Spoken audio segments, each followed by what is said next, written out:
Merry Christmas, everybody. Michelle and I just wanted to take a moment today to send greetings from our family to yours. This is one of our favorite times of year, and we're so fortunate to be able to celebrate it together in this wonderful home.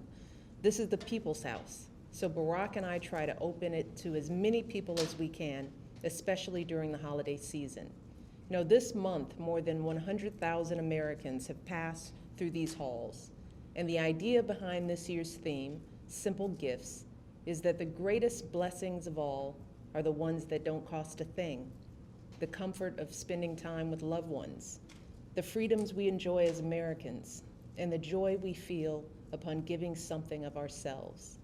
So in this time of family and friends and good cheer, let's also be sure to look out for those who are less fortunate, who've hit a run of bad luck or who are hungry and alone this holiday season.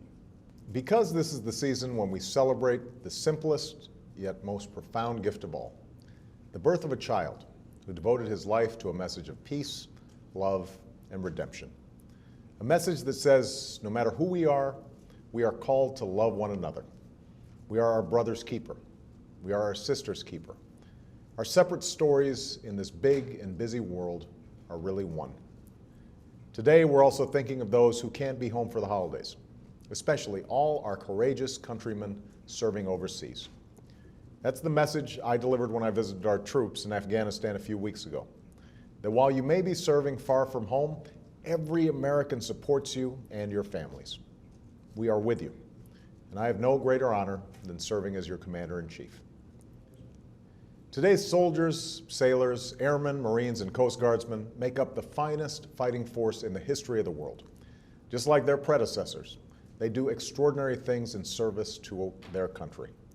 What makes that all the more remarkable is that today's military is an all-volunteer force, a force of mothers and fathers, sons and daughters, husbands and wives.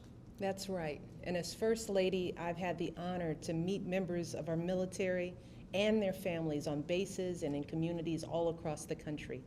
I've gotten to know husbands and wives doing the parenting of two while their spouse is on another deployment. Children trying their best in school, but always wondering when mom or dad is coming home.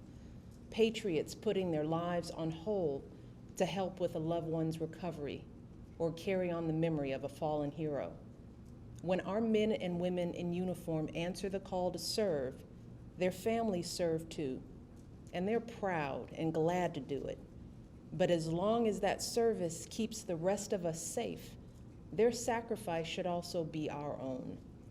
Even heroes can use a hand, especially during the holidays. So we're encouraging Americans to ask what you can do to support our troops and their families in this holiday season. For some ideas on how to get started, just visit serve.gov. You'll see that you don't need to be an expert in military life to give back to those who give so much to us. There are countless ways to contribute by harnessing your unique talents. If you live near a base, you can reach out through your local school or your church. If you don't, you can volunteer with organizations that support military families. And anybody can send a care package or prepaid calling card to the front lines, or give what's sometimes the most important gift of all, simply saying thank you. America's brave servicemen and women represent a small fraction of our population, but they and the families who await their safe return carry far more than their fair share of the burden.